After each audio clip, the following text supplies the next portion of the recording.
श्रीमद् राजचंद्र पत्रांक 609 609 भाग 3।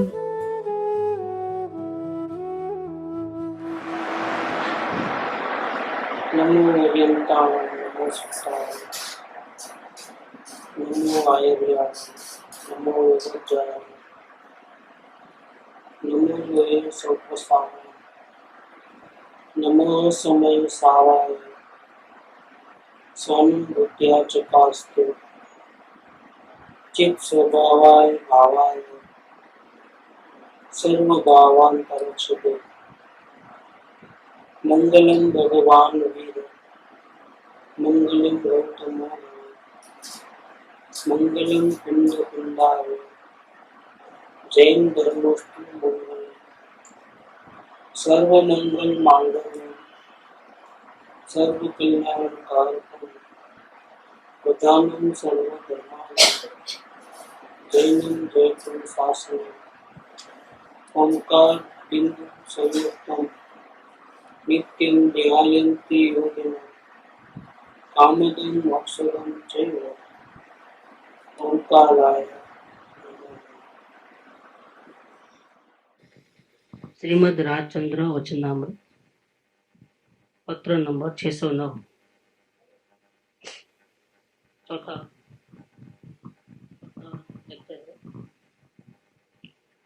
अभी तक अपना 13 में से 9 पॉइंट चले गए थे। 9वें पॉइंट में ये बात आई कि उस सत्संग के प्राप्त होने पर यदि इस जीव को कल्याण प्राप्त न हो तो अवश्य इस जीव का ही दोष है, क्योंकि उस सत्संग के अपूर्व, अलभ्य और अत्यंत दुर्लभ योग में भी उसने उस सत्संग के योग के बाधक अनिष्ट कारणों का त्याग नहीं किया। सत्संग तो जीव को पूर्व पुण्य के उदय से मिला, सदगुरुदेव भी मिले, सच्ची बात रास्ता दिखाने वाले भी मिले और निरंतर रोजाना बिल्कुल रुमा मारे बिना सत्संग भी किया। इसके बावजूद भी जीवन में बदलाव नहीं आया, जीवन में से अशांति दूर नहीं हुई, शांति नहीं मिली, कल्याण नहीं हुआ। तो दोष किसका है? सत्संग का है कि जीव का खुद का है? तो यहाँ 9वें पॉइंट में कहा है कि जीव का ही दोष, क्योंकि सत्संग भी चालू रखा और सत्संग के उपदेश लागू नहीं हो गए, जीवन नहीं बदले, ऐसे अपने जो दुर्गुण है उसको भी चालू रखा, दोनों को चालू रखा। कभी कभी डॉक्टर दवा देते हैं, बोलते हैं 2 दिन में अच्छा हो जाएगा, और परहेजी भी बोलते हैं क्या ये भूल से भी इमली नहीं खाना, खट्टा नहीं खाना, तली हुई चीज नहीं खाना, मिर्ची नहीं खाना, ऐसा वो परहेजी भी दे देते हैं, बस 2 दिन में अच्छा हो जाएगा। और इसके बावजूद भी अच्छा नहीं होता है, दवा तो लेता है लेकिन अच्छा नहीं हुआ तो डॉक्टर को जाके बोलता है कि दवा तो लिया लेकिन अच्छा नहीं हुआ, आप तो बोल रहे 2 दिन में अच्छा हो गया। तुमने परहेजी नहीं पाली हो, जरूर कहीं पार्टी बार्टी में खट्टा मीठा सब तीखा खा लिया होगा, इधर ऐसा ही बात है। इसीलिए परहेजी नहीं पालता है तो परेशानी। तो आत्मभ्रांति सम रोग नहीं, सदगुरु वही सुजान, गुरु आज्ञा सम पथ्य नहीं, औषध विचार ध्यान। ये पथ्य माने परहेजी। परहेजी क्या है कि गुरु आज्ञा में रहना, वो परहेजी। और औषध क्या है? विचार और ध्यान, अपने कल्याण का विचार करना और अपने आत्मा का ध्यान करना, वो उसका औषध है। रोग कौन सा है? आत्मभ्रांति। आत्मभ्रांति सम रोग नहीं, सदगुरु वैद्य सुजान। उसका दवा करने वाले सदगुरु देव, उनको मालूम है कि इस रोग को कैसे दूर किया जाता है। और गुरु आज्ञा में रहना वो पथ्य है, और औषध है वो विचार ध्यान। जीव खुद विचार करे अपने कल्याण का, और सदगुरु बताते हैं उस रास्ते से, उनका आज्ञा में रह करके आत्म ध्यान करे, वो उसकी दवा है। ये दवा तो लेता है, मतलब सत्संग तो करता है, और अपने आत्म कल्याण का विचार भी करता है और कभी कभी ध्यान भी लगाता है आत्मा का, इसके बावजूद भी जीवन में शांति नहीं आती है और दुर्गुण वैसे के वैसे रह जाते हैं। इसका कारण क्या है? उपाय तो किया, सत्संग में आया, अपने कल्याण का विचार भी आता है और ध्यान भी करता है, अवलोकन भी करता है, सब कुछ करता है, फिर आगे क्यों नहीं बढ़ता है?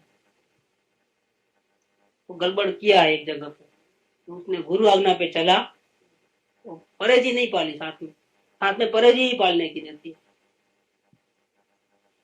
ये नहीं किया है तो इधर भी ये बात है, सत्संग मिला फिर वो सफल क्यों नहीं हुआ, कल्याण क्यों नहीं हुआ? तो सत्संग के योद्ध को बाधा डालने वाले अनिष्ट कारणों का त्याग नहीं किया।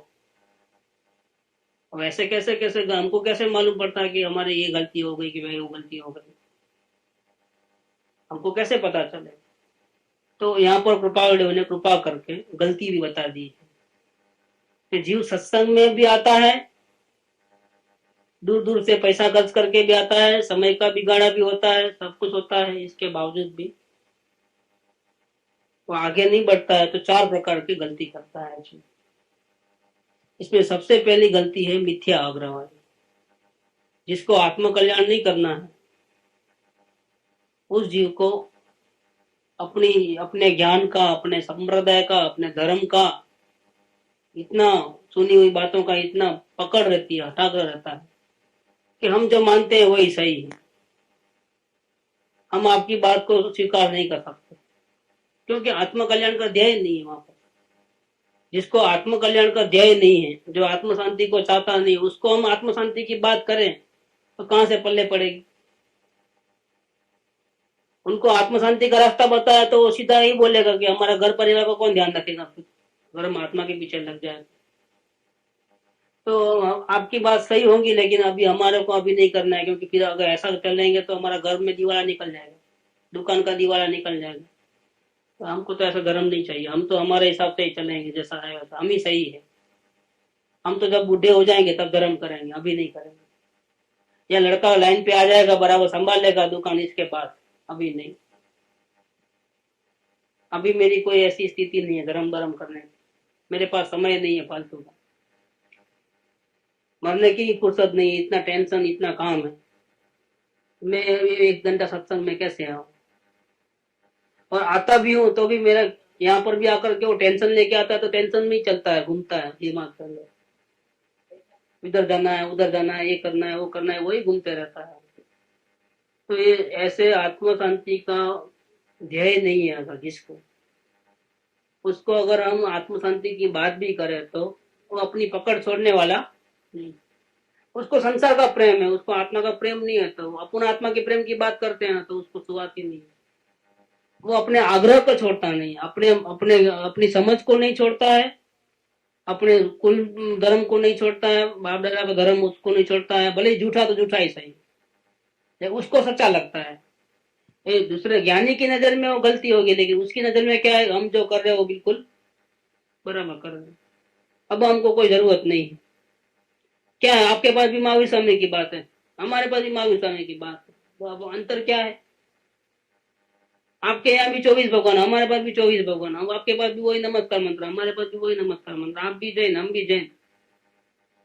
तो फिर हम वेदांत को छोड़ने को बोले तो जैन में आवे, लेकिन जैन को छोड़ के दूसरा जैन में क्यों चले जावे? हम जरूरत क्या है हमारा? तो हमको तो नहीं छोड़ना है, हम जैसे हैं जहाँ है वैसा ही बराबर है हमारा हिसाब। और फिर हमारा इतना नाम है हमारे समाज के अंदर, हमको लोग धर्मात्मा बोलते हैं। यहाँ आते हो तो कितना भी अवलोकन करे, कितनी भी मगजमारी करे, आखिर में हमारे को क्या बोलते हैं?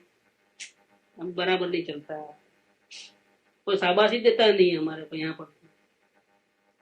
वहां तो इतना हम थोड़ा भी करे, एक उपास करे तो साता पूछते हैं कितने लोग, और कितना तो हमारे को बहुमान होता है, लोगों की नजर में आता है कि इसने उपवास किया है।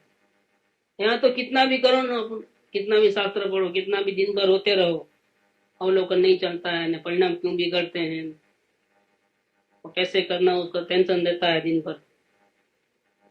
इतना इतना हम अवलोकन करते हैं, लेकिन कोई हमारे कदर करने वाला भी नहीं। जब भी देखो तो वही बोलते हैं अभी और आगे बढ़ना है, अभी और आगे बढ़ना है, अभी तो कुछ नहीं है।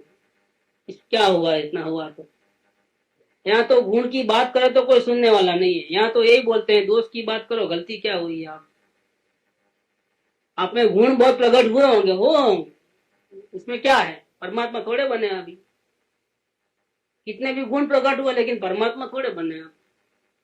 गुण की चर्चा मत करो, आप में कितने गुण है हमको मत दिखाओ, वो छुपा के रखो। जैसे पैसा कमाते हैं तो छुपा के रखते हैं तिजोरी के अंदर, किसी को दिखावा नहीं करते कि हमारे पास इतना दागिने है, नहीं इतना वो है। यहाँ थोड़ा गुण प्रकट हुआ तो सबको दिखाने लग गए, तो हमको नहीं चाहिए ऐसा। जो गुण दिखाता है उसको जीरो है वो, यहाँ पर क्या है उसकी कोई वैल्यू ही नहीं है। तो ये आपके यहाँ तो ऐसी बात है, गुण दिखा है तो कोई वैल्यू नहीं है, और आप तो बोलते हैं गलती क्या है बताओ, गलती क्या है बताओ। तो हमारे यहाँ तो ऐसा नहीं, हम तो एक उपवास करे एक ना टाणा भी करे तो सबको मालूम पड़ता है, वाह धर्मिष्ठ में गिना जाता है हमारा नाम। यहाँ तो धर्मिष्ठ की कोई कदर ही नहीं है, कितना भी कहो।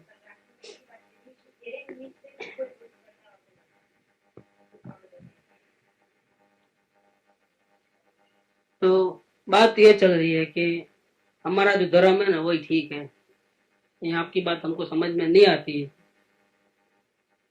तो आप भी सच्चे होंगे, लेकिन हमारे को तो भी इतना दिमाग में घुसता नहीं है आपकी बातें कोई, इसलिए हम हमारे आग्रह को नहीं छोड़ते हैं। तो वो जीव सत्संग में आया तो भी क्या, नहीं आया तो भी क्या, क्योंकि बदलाव तो होता नहीं अंदर से, अपनी पकड़ तो वो कायम रखी है, फिर वो मतलब नहीं रहा। तो मिथ्याग्रह एक सबसे बड़ा दोष है। दूसरा दोष है स्वच्छंद नाम का दोष। सत्संग में आया है, कुछ बातें हमारे आत्म कल्याण के लिए अच्छी लगती है, हृदय को भी छू लेती है वो बात, वास्तव में हम गलती कर रहे हैं, और इन सामने वाले जो बोल रहे हैं आत्म कल्याण का जो उपाय बता रहे हैं बिल्कुल सही बता रहे हैं।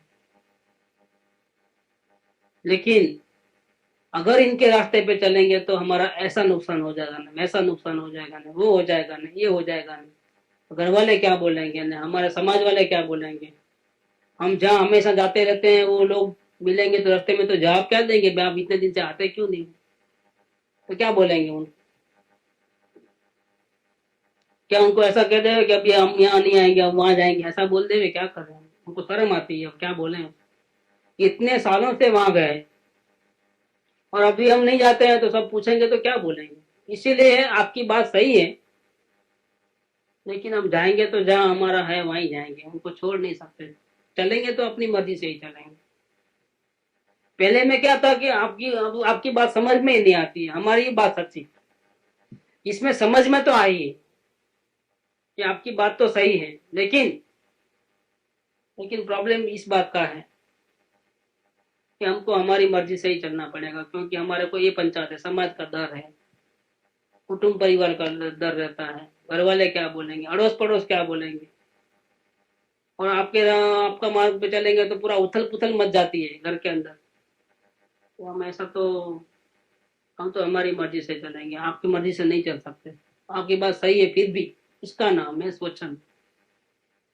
स्वच्छंद मतलब स्व, अपनी अपनी मर्जी से चलना, सदगुरु की आज्ञा से नहीं चलना, अपनी मर्जी से वर्तन करना, अपनी मर्जी से। दिल बोला तो सत्संग में आना, नहीं बोला तो नहीं आना, जहाँ दिल बोले ऐसा काम करना, सदगुरु के आज्ञा में परहेजी में नहीं रहना। तो इसको बोलते हैं स्वच्छंद नाम का दोष है। इसके कारण से भी मतलब सत्संग में भी आता है जीव और अपनी मनमानी भी करते रहता है। बहुत से ऐसी बातें जीव छुपाता है सदगुरु से। कहीं घर पे जाकर के मनमानी करता है तो वो बताता नहीं है कि आपको पूछे बिना हमने ऐसा किया वैसा किया वो किया।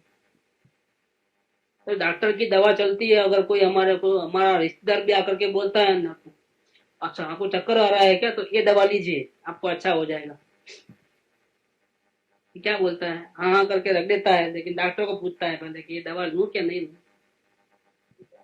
पूछता है कि नहीं पूछता है, कहीं रिएक्शन न हो जाए, कहीं कुछ गड़बड़ न हो जाए, हमको तो मालूम नहीं पड़ता है। अब वो उसका रिश्तेदार है, उसका कल्याण चाहता है, इसके बावजूद भी सुनता किसकी है। वो बेचारा करुणा भाव से दिया है जो दिया है, लेकिन फिर भी दवा लेता नहीं है।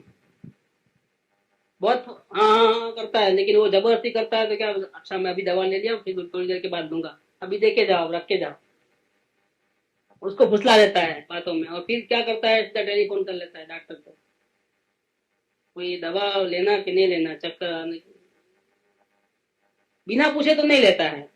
रिएक्शन, एक दवा चल रही है इसमें दूसरी दवा लेंगे तो परेशानी हो जाएगी, वो खुद ही घबराता है इस बात। तो वहां तो हमेशा अपनी बीमारी को मिटाने का इरादा होने से जैसा डॉक्टर बोले ऐसा ही करता है, एक कदम भी अपनी मनमानी से नहीं करता है, किसी की बात नहीं सुनता है दूसरे की। यहाँ क्या करता है, सत्संग में भी आता है, सदगुरु की आज्ञा भी सोचता है, सुनता भी है, और जब तक सत्संग में बैठा है तब तक ऐसा लगता है कि नहीं अभी तो गलती नहीं करनी है, जैसा उन्हें बोले ऐसा ही करना है। यहाँ से बाहर निकला और घर पे पहुंचा, ये रंग बदल जाता है। सामने वाले को कैसे नाराज करें, उनकी तो बात सुनना है ना, फिर उनको भी एकदम कैसे नाराज करें, उनका दिल कैसे तोड़े, तो उनकी भी बात सुनना पड़ता है।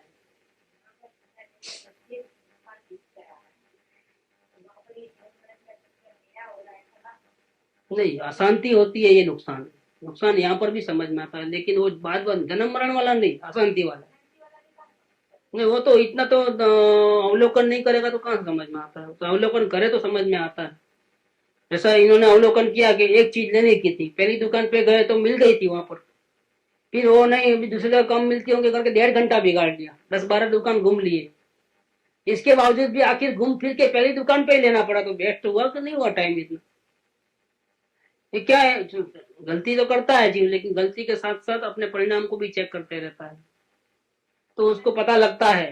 तो देखो एक चीज के लिए इतना समय बर्बाद, इतना मत भेजा पड़ी, आखिर आकर घूम फिर के तो वहीं से लेना पड़ा हमारे, पहले से अगर लेते तो इतना 1.5 घंटा घूमते नहीं थे, इतना टाइम बर्बाद नहीं होता था, इतना शरीर की हानि नहीं होती थी।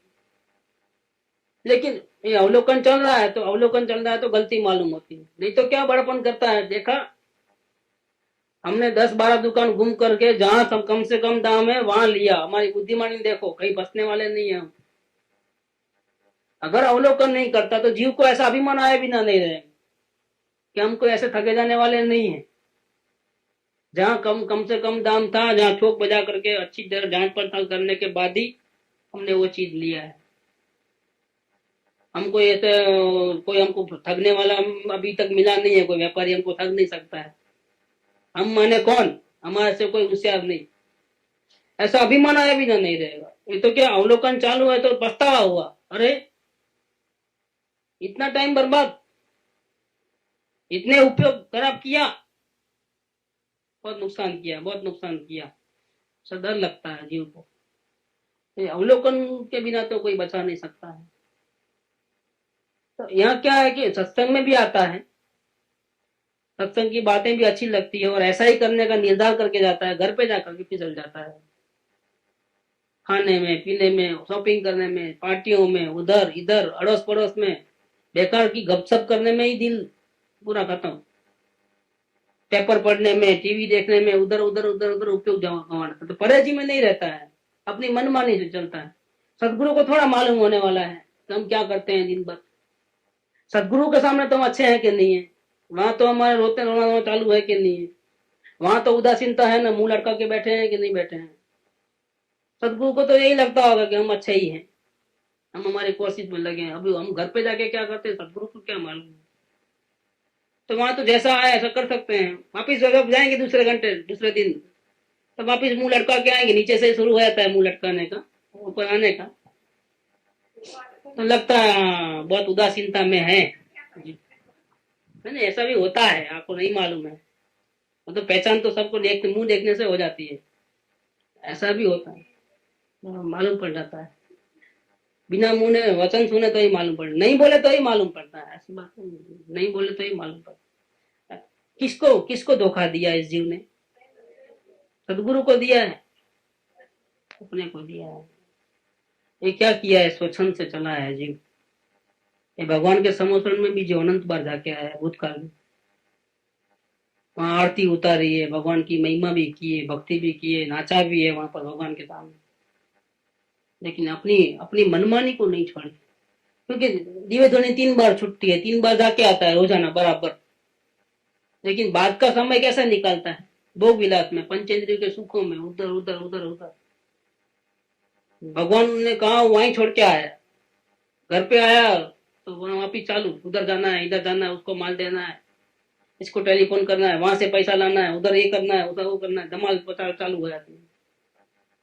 और घर में तो घर में, अरे बहुत लेट हो गया आज तो, वहां समुद्र में बहुत देर हो गया, अभी तो भागम दौड़ी करके जल्दी जल्दी काम करो, आज काम वाली आई कि नहीं आई, क्या हुआ क्या नहीं, वो पंचर घर वाले को ऐसी पंचर हो जाती है।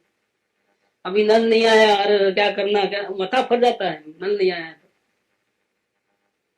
पानी नहीं आ रहा है, ऐसा हो रहा है, ये हो रहा है, कितना कितना परेशानी है कि पूछो नहीं।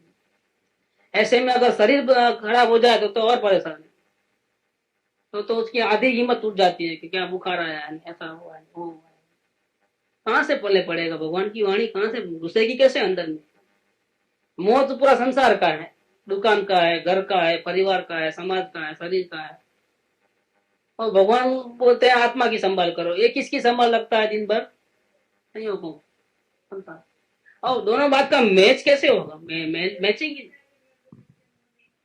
वो तो उसको अकल नहीं है, वो विराजना करता है ऐसा बोलने।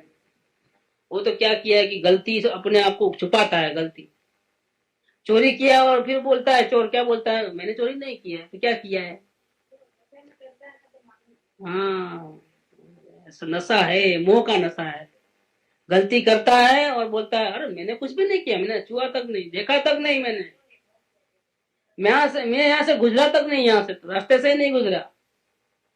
अब सही बोलता है कि झूठ बोलता है, सदगुरु को बड़ा पता चलता है। आप धोखा नहीं दे सकते, आप अपने को ही धोखा दिए हैं अब तक, अपनी गलतियों को छुपा करके। करता है गलती और हमने तो गलती की ही नहीं है, क्या हुआ है? डबल दोषी है। गलती किया और स्वीकार किया तो भी एक प्रकार का दोष होगा। गलती किया और फिर बोले गलती किया नहीं है, कैसा हुआ? दोषी कितना है वो? ये बहुत ज्यादा दोषी है। तो सदगुरु तो देखने को लिए, सदगुरु तो बोले हैं देखो करके, फिर क्यों नहीं देखा? नहीं देखा तो किसकी गलती? अगर बुखार होता है या कोई बीमारी होती है, दर्द होता है, तो फिर भले ही दर्द होता है, होने दो, देखता ही नहीं क्यों हुआ, कैसे हुआ, दवा भी नहीं लेता है, डॉक्टर के पास भी ऐसा होता है कि पेट में दर्द होता है तो क्या करता है, 4-5 दिन के बाद मालूम हुआ कि पेट में दर्द हुआ था, 5 दिन से, ऐसा होता है? ऐसा बोलते हो अरे मैंने तो 5 दिन से चालू था, मुझे तो मालूम ही नहीं था, मुझे तो आज पता चला कि पेट में दर्द हो रहा है, ऐसा बोलता है? क्या बोलता है? वहां तो दर्द हुआ नहीं कि फटाफट डॉक्टर को बुलाओ, इसको बुलाओ, उठा पटक पटक। अगर वो शाम को आने वाला, अभी 4 घंटे के बाद 6 बजे दवा करना खुलने वाला है, क्या करूं, जब तक क्या करूं? वो दवा घर का उपचार करता है, वो क्या क्या की दवा रहती है, दिना तिलिस में और कोई भी समझे, कॉलन वाटर बाम लगाता है, ये करता है, जब तक भी शांति नहीं है 6 बजे तक भी वो रह नहीं सकेगा। तो वहां तो अब ऐसा नहीं बोलता है कि हमने देखा है नहीं, और यहाँ बोलता है कि अरे अब हमारी गलती होंगी, लेकिन अभी हमारे क्या कसूर है, हमने देखा नहीं, हमको नहीं मालूम था। नहीं चलता है, ऐसी बहानाबाजी भी नहीं चलती है, क्योंकि नुकसान तो अपने को ही होने वाला है इस बात का भी। यहाँ डॉक्टर का कुछ बिगड़ता नहीं है, सदगुरु का कुछ बिगड़ता नहीं है, जितना भी गलती करते हो अपना ही बिगड़ता है, कर्म तो अपने बंधे जाते हैं, और दुख वो भी पता नहीं है। कभी चलिए, कभी सुनिए बात के, आप समय समय पे इतने भाव करते हो, ये करो ने, वो मत करो ने, ऐसा तो बहुत सुना है, लेकिन आप देखो अपने भावों में कि कितना कितना कर्म बांधते हो एक एक समय में, कभी सुना ही नहीं। भावों को देखने वाली बात तो कभी सुनी नहीं है अभी तक।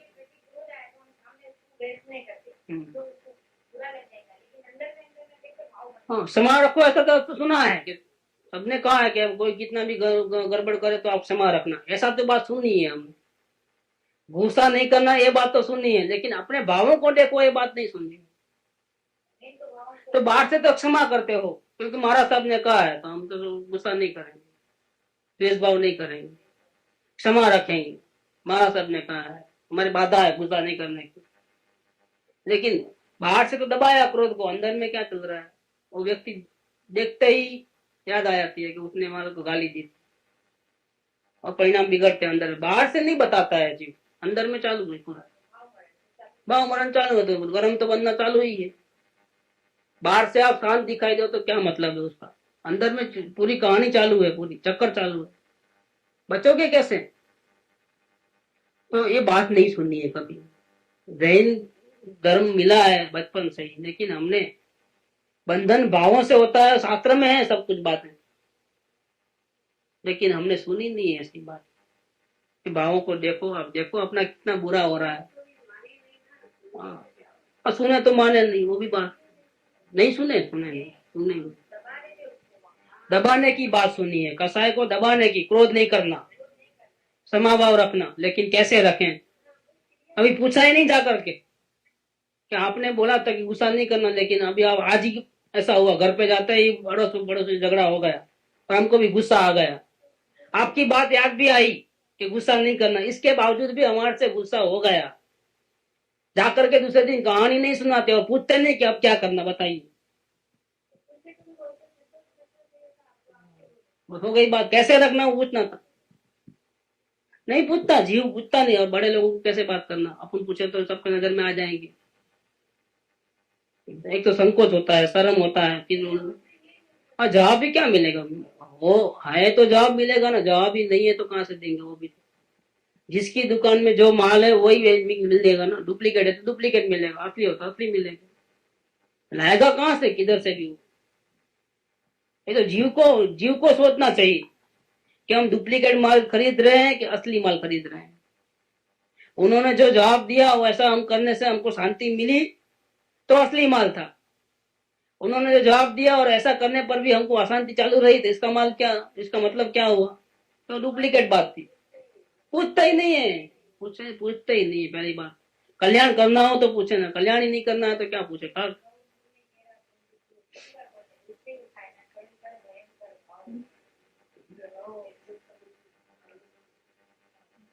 तो दूसरा ये पॉइंट है कि हम अपनी मन की मर्जी से चलते हैं। 1 घंटा सत्संग में बैठे हैं तब तक तो सब सदगुरु बोलते हैं सही सही सही सही सही सही, बाकी 23 घंटे जैसा दिल में आया ऐसा करना। जबकि सही मुमुक्षु अगर होता है तो पानी भी पूछ के पीता है, इतनी आज्ञा में रहता है वो, पानी भी पूछ के पीता है। सदगुरु के आज्ञा के बिना तो सिर्फ हमारी सांस चलेगी, या फिर ये आंख की पंपन, वो हमारा कंट्रोल नहीं है तो वो। इसके अलावा मन वचन काया की कोई भी प्रवृत्ति हम सदगुरु के आज्ञा के बिना चलाने वाले, ऐसा वो जीव निश्चय कर लेता है तो 100%, 100% सत्संग सफल होता है, उसका आत्म कल्याण होता ही है। लेकिन ये गलती पड़ी है, क्या करो, स्वच्छंद नाम का दूसरा दोष है। मिथ्याग्रह सबसे बड़ा दोष, और सदगुरु की बात ही सुहाती नहीं, और स्वच्छंद वाले को सदगुरु की बात सुहाती है लेकिन ऐसा आचरण नहीं करता है, आचरण अपनी मर्जी से चलता है। अब तीसरा दोष बताते हैं, प्रमाद नाम का दोष। सत्संग होने पर भी, मिलते पर भी, सत्संग में जाने पर भी हम आगे क्यों नहीं बढ़ते हैं, इसकी चर्चा चल रही है। इसलिए गलती है प्रमाद की। प्रमाद वाला जीव क्या बोलता है कि आपकी सब बात सच्ची है, आज तक मैं धोखे में था, मेरे दिल में कुछ दूसरा भूसा बोल गया है, लेकिन आपकी बात सुनने के बाद मुझे लगा कि मैं गलती में था और आपकी बात बिल्कुल सच्ची लगती है। इसके अलावा मुझे सत्संग में आता था तो आपकी बात यहाँ सुनते सुनते हाँ करता था, लेकिन घर पे जाकर के मैं अपनी मर्जी से चलता था, इसलिए मैं आगे नहीं बढ़ पाया था। लेकिन अभी मुझे वो भी समझ में आ गया, कौन सी बात, कि घर पे जाकर के गड़बड़ करता हूँ। तो अभी मैं तो ऐसा नहीं करना चाहता, मैं तो आपकी हर बात को आपकी आज्ञा के अनुसार ही चलना चाहता हूँ, इसके अलावा मेरा कोई उद्धार होने वाला नहीं है। प्रमाद वाला जीव ऐसा बोलता है,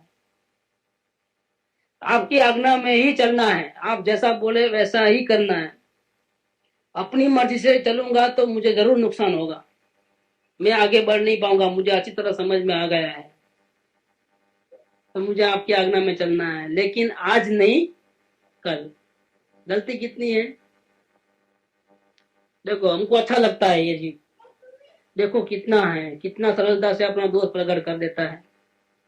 अपनी पूरी गलती को स्वीकार किया, सदगुरु की बात सही है, मैं झूठा था तो ये स्वीकार किया, और अपने दोस्त को ही बताया कि घर पे जाकर के मैंने इतनी इतनी गलतियां की है, अपनी मर्जी मन की मर्जी चला है, तो बेचारा कितना सुधर गया है। देखो सत्संग का कितना असर आया है इसके ऊपर, देखो।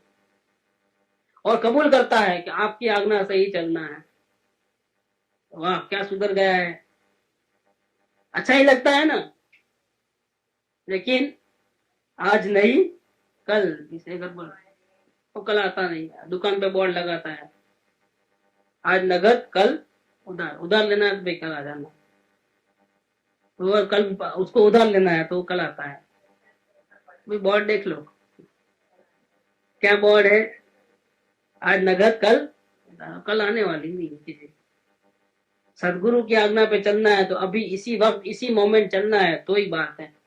वायदा करने वाला का तो काम ही नहीं है इधर कुछ, उसका कल्याण नहीं होता है। तो कल्याण नहीं होने में ये भी एक कारण है ना, काल करे सो आज कर, आज करे सो अब, पल में परलय होएगी बहुरी करेगा।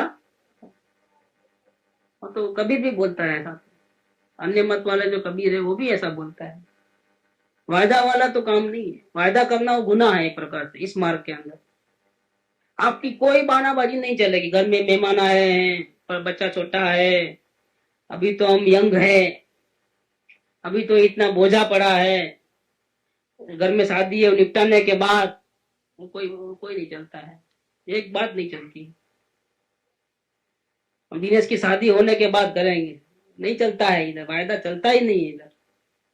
वायदा किया तभी समझ गए कि अभी वो काल पका नहीं है कुछ। और शादी भी हो गई, अब अरविंद की शादी का देख रहे होंगे, नहीं होता, काम ही नहीं होता, वायदा वाले का काम ही नहीं है इधर। ये प्रमाद नाम का दोष। कौन सा दोष है? प्रमाद नाम का दोष।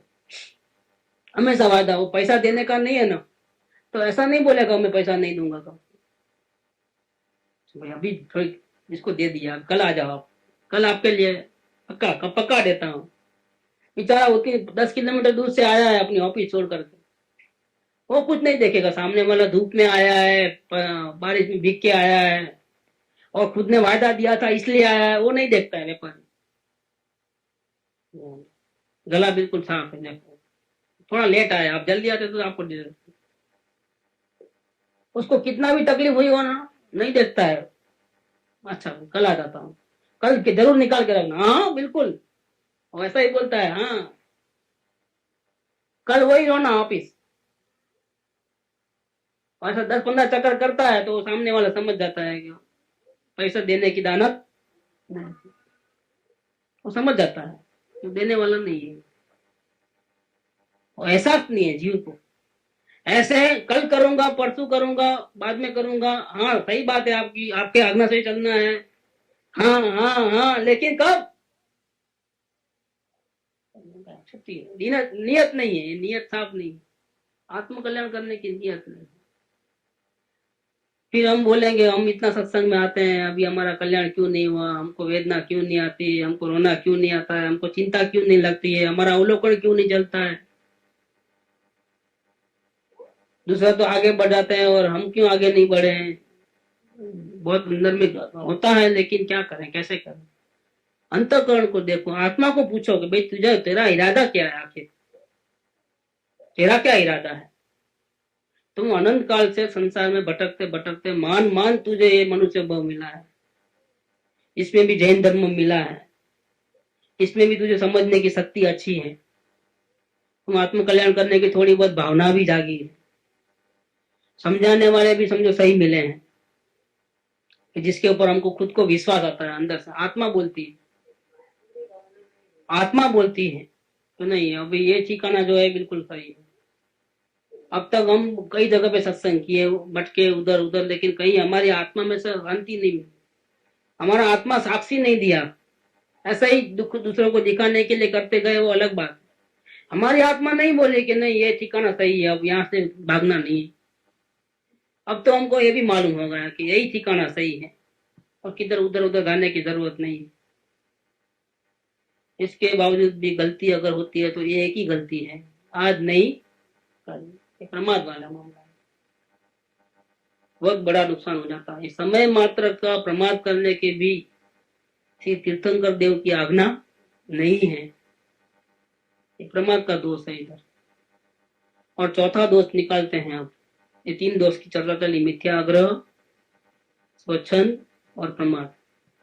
अब चौथे दोष की बात चलते हैं। इंद्रिय विषय की उपेक्षा न की हो तभी सत्संग फलवान नहीं होता। इंद्रिय विषय की उपेक्षा नहीं की मतलब अपेक्षा रखी, उपेक्षा नहीं की मतलब अपेक्षा रखी। कैसे? कि अभी सदगुरु ने बोला है तो अभी अभी अभी इसी वक्त काम करना है, तो बोलता हाँ मैं इसी वक्त काम करता है, और सीधा वो अपने आत्मा में ध्यान लगाने, सदगुरु बोले ऐसा ज्ञान ज्ञान में देखने की कोशिश करता है। क्या सुनना नहीं है, देखना नहीं है, चखना नहीं है, पलना नहीं है, उधर उधर भागम दौड़ी नहीं करना है, एक जगह बैठ करके शांति से मैं आत्मा हूँ, मैं जानने वाला हूँ, ऐसा करके बैठा है। कितनी भी दृढ़ता से बैठे लेकिन इंद्रिय विषय की अपेक्षा रहती है वहां पर। ऐसा तो निश्चय ऐसा करता है कि मैं अभी उठूंगा नहीं, काम नहीं हुआ तब तक, दर्शन नहीं मिले तब तक उठूंगा ही नहीं। लेकिन 5 मिनट भी नहीं हुई ना तो पैर में क्या होता है, खाली चढ़ जाती है ना। पिक्चर देखेगा ना थिएटर में 3 घंटा आराम से, कोई खाली बाली नहीं चढ़ती, जरा भी कुछ भी नहीं होता है। आत्मा ध्यान करना है तो खाली चढ़ जाती है पाँव में, और दर्द देने लग जाता है, या तो कमर दुखती है या सर दुखता है, वो शुरू हो जाती है। या कोई जोर से दरवाजा बंद करता है, पूरा ध्यान मेरा चले गया, यहाँ आवाज घुस गया, जैसा अंदर घुस गया आत्मा के अंदर। ये क्या है? अपेक्षा लेकर के बैठे हैं। अपेक्षा ऐसी लेके बैठे हैं कि हम बहुत बड़ा जैसा का काम कर रहे हैं, सबके ऊपर उपकार कर रहे हैं, जैसा हमारा आत्मा का कल्याण कर रहे हैं, अपना आत्मा का ध्यान कर रहे हैं तो सदगुरु के ऊपर उपकार कर रहे हैं, घर वालों के ऊपर उपकार कर रहे हैं, जैसे सबके ऊपर उपकार कर रहे हैं हम।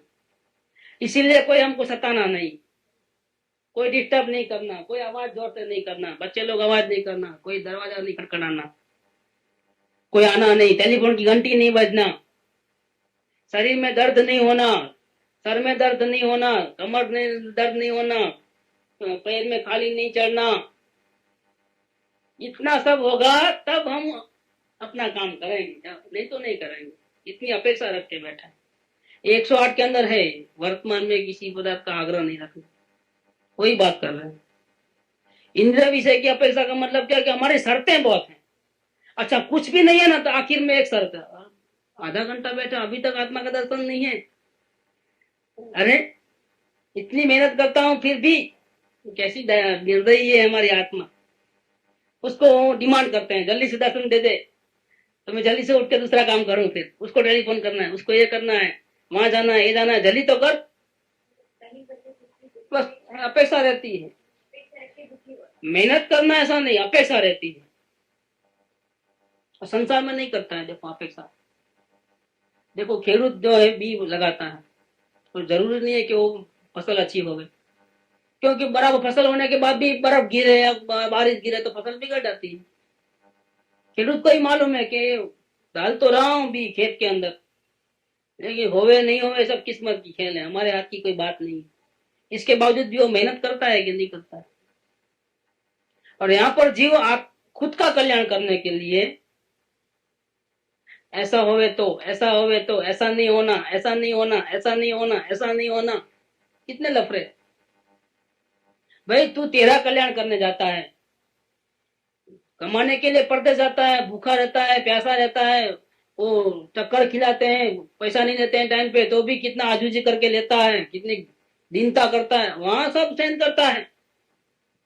या थोड़ा आत्म ध्यान करना है तो पैर में खाली नहीं चढ़ना, कमर नहीं दुखना, सर नहीं दुखना, कोई आवाज नहीं करना, ये सब क्या नाटक होते हैं। तेरा काम करना है कि नहीं करना है आखिर? वो तो है तभी तो बैठा है, लेकिन बैठा है लेकिन गलती करके बैठा है, अंदर में अपेक्षा करके बैठा है। अरे अभी तक क्यों नहीं हुआ है? अभी तो आप बोलो हमारा सही चलता है कि नहीं चलता है, ये क्या है, ये बात क्या है बताइए? अपेक्षा है कि आप बोल दो कि हमारा ठीक चल रहा है तो हम आजा, कि जो आए जहां भी जाए जाए, कुछ भी हो, आपने बोल दिया ना, खत्म होगी बात। सर्टिफिकेट मिला तो जैसा दिल में ऐसा कर सकते कि कोई बात नहीं। आप बोलो, आप बोलो क्या है, ऐसा तो होना ठीक है कि नहीं है? ये क्या चल रहा है? ये इंद्रिय विषय की अपेक्षा है। कैसे बोले, बोले तो कैसे बोले कि आप सही चल रहे, गलती होने पर कैसे बोले कि सही चल रहे? गलतियां ऐसी ऐसी होती है। अब खुद को ऐसा नहीं लगता है कि हम गलती कर रहे हैं, ये पूछ के भी गुनाह कर रहे हैं, ऐसा नहीं लगता है, खुद को नहीं लगता है उस टाइम में, क्योंकि वो तो मालूम होता तो क्यों पूछता, लेकिन मालूम ही नहीं है। अनजाने में ऐसी ऐसी गलतियां हो जाती है, इसीलिए सत्संग सफल होता नहीं। ये तो आत्मा का दर्शन करने बैठना है, तभी भी हमको आनंद आवे ऐसी कोई अपेक्षा नहीं होना चाहिए, अपने आप आएगा आनंद, आना है। हमको तो पूजा करना है, फल देना नहीं देना वो परमात्मा के हाथ में, हमारे हाथ में नहीं है। हम आनंद के लिए नहीं करते हैं आत्म ध्यान, हमको हमारा प्रेम है, हम प्रेम, हमारे आत्मा से हमको प्रेम हो गया है, ऐसा प्रेम हो गया है, ऐसा प्रेम हो गया है कि अभी हमारी दृष्टि कहीं भी थकती, तुम्हारे दर्श बिन स्वामी मुझे नहीं चैन पड़ती है, हमारी नजर कहीं थिरती नहीं है ना, ऐसा लगा हो गया है। अब आनंद देना है तो दो, नहीं देना है तो आपकी मर्जी, लेकिन हम तो आपके चरण छोड़ करके, आपके ध्यान छोड़ करके हम कहीं जाने वाले नहीं। ऐसे अपने आत्मा में प्रेम होता है, वो उसका उसका सत्संग सफल होता है। अपेक्षाएं हजारों पड़ी हो, सत्संग कहां से सफल होगा? ये 4 पॉइंट रहते हैं, मिथ्याग्रह, स्वच्छंद, प्रमाद, और चौथा प्रमाद नहीं करता है, ध्यान लगाने को बैठा है, फिर भी काम नहीं होता है क्योंकि अपेक्षाएं हैं। ये 4 प्रकार के दोष होते हैं, तभी सत्संग फलवान नहीं होता। और ये 4 चीजें गलतियां नहीं है, इसके बावजूद भी 2 गुण होने चाहिए, ये बात करते हैं अब। तो मान लो कि चारों गलतियां मिट गई, अभी ऐसी कोई गलती नहीं हो रही है, इसके बावजूद भी दो क्वालिटी और चाहिए मुमुक्षु जी के अंदर। एक तो एक निष्ठा चाहिए, एक ही लगन, दूसरा लगन नहीं। जब तक ये हमारा आत्म कल्याण नहीं होवे, हमारा आत्मा का दर्शन नहीं होवे, तब तक हमारा सब जीना ही बेकार है। एक धुन लग जाए उसके पीछे कि दूसरा कुछ हुआ ही नहीं कुछ। ऐसे समझो हम कोई पार्टी में गए हो और 5 लाख का हार पहना हो हीरे को, और पार्टी में बस मौज मजा कर रहे हैं, और ऐसा करते करते करते पार्टी में ही, अभी सबके बीच में ही है, आइसक्रीम खा रहे हैं, सब कर रहे हैं, और वहां ध्यान गया, अरे हार कहाँ चले गया, हार गिर गया या चोरी हो गया, कुछ भी, क्या हुआ? आइसक्रीम मुंह में रही है, अभी अंदर में क्या होगा? होगा क्या उसका? और वही टेस्ट रहेगा, सबके साथ ऐसी ही बातें करोगे, क्यों? हार गया। और इतनी चिंता हो जाती है कि वैसी पार्टी के अंदर जो एक सेकंड पहले तो मौज मस्ती वो खुद ही करता था, सबके साथ हंस खस के बात करना ने, गप्पे मारना ने, था के मार करके जॉब आए तो हंसना ने, हंसाना हंसना, और अपनी साड़ी अच्छी पहनी है, कपड़े अच्छे पहने हैं, रुआब दिखाना, अपना अपनी होशियारी पेश करना, सब अच्छा चल रहा था। इतने में ध्यान गया, क्या हुआ? अब वहां चेहरा तो वहीं उतर गया, उधर उधर उसको पूछे, दूसरी बात नहीं, हाँ आइसक्रीम खाओ, हाँ मेरा हार किधर है, आपने देखा है क्या? नहीं आप आराम से बैठो तो सही। आराम कहाँ? अब आराम से बैठ सकता हूँ ना? नहीं, आप थोड़ी देर शांति से आप सोचो, कहीं रखे होंगे कहीं, आप इधर बैठो आराम से, हवा के नीचे बैठो, और हवा क्या एयर कंडीशन में बिठा दो ना तो भी नहीं होने वाला, शांति होने वाली नहीं। शांति बाहर से थोड़ी आती है, शांति कहाँ है? अंदर में होती है तो आती है, अंदर में शांति नहीं। कितना भी करो उसका प्रेशर वहीं खत्म, या बढ़ जाते या कम हो जाते, वहीं ढीला पड़ जाता है, वो चक्कर चक्कर आने लगते हैं, 5 लाख का नुकसान, ऐसा वहीं। ऐसा आत्मा नहीं मिलता है तो होता है क्या? आत्मदर्शन नहीं होता है तो होता है क्या? ऐसा ही होता है, अगर सही में अगर होता है, आंख में से आंसू चले आते हैं, और न खाना सुहाता है, न पीना सुहाता है, न बैठना, न सोना, न उठना, न जागना, न उधर जाना, न इधर जाना, न शॉपिंग, न पॉपिंग, कुछ भी नहीं रहता है। यहाँ तक कि घर में झाड़ू निकालना नहीं होता है, खाना बनाने का नहीं होता है, चाय भी खुद बना के पिए नहीं होता है। इसको बोलते हैं लगन, इसको बोलते हैं एक निष्ठा। ये लगन लग गई है, धुन लग गई है, अब कुछ दूसरा सूझता ही नहीं है, दूसरा नहीं सूझता है कुछ भी। इसको बोलते हैं एक निष्ठा। और दूसरी बात है, दूसरा गुण है अपूर्व भक्ति। ऐसे हम सत्संग की रोज महिमा करते हैं, सत्संग से हमारा जीवन बदला है, बहुत से गुण प्रकट हुए हैं। 2 मिनट है, बहुत से गुण प्रकट हुए हैं, जीवन बदल गया है। लोग भी बोलते हैं कि आप सत्संग में क्या जाते हो कि अभी आपका पहले का नेचर ही नहीं रहा। पहले बात करते थे, झगड़ा करते थे, कितना उधम पचाड़ मचाते थे, घर पर पंचायती करते थे, ऐसा करते थे, वैसा करते थे। अभी आजू बाजू पड़ोस अड़ोस सबको कोई अलग ही प्रभाव पड़ रहा है। आप पहले ऐसे नहीं रहे, आप बदल गए, आप शांत हो गए, आप ऐसा हो गए। तो अपने ऐसे ऐसे परिणाम अपने खुद के हुए, अपने को शांति हुई है तो अपने को भी अच्छा लगता है। और सत्संग के निमित्त से हो, जो सत्संग की भक्ति तो अंदर में रहती ही है, सदगुरु की भक्ति रहती है, सत्संग की भक्ति रहती है, लेकिन वो भक्ति नहीं चलती है यहाँ पर। अपूर्व चाहिए, पहले कभी नहीं आई ऐसी भक्ति चाहिए। इतनी इतनी भक्ति होवे कि क्या दूं मैं आपको, क्या अर्पण करूं, आप जो कुछ बोलो अर्पण है, जान भी हाजिर है, ऐसी भक्ति कोई अलग होती है उसकी। सुख धाम अनंत सुसंत चाहि,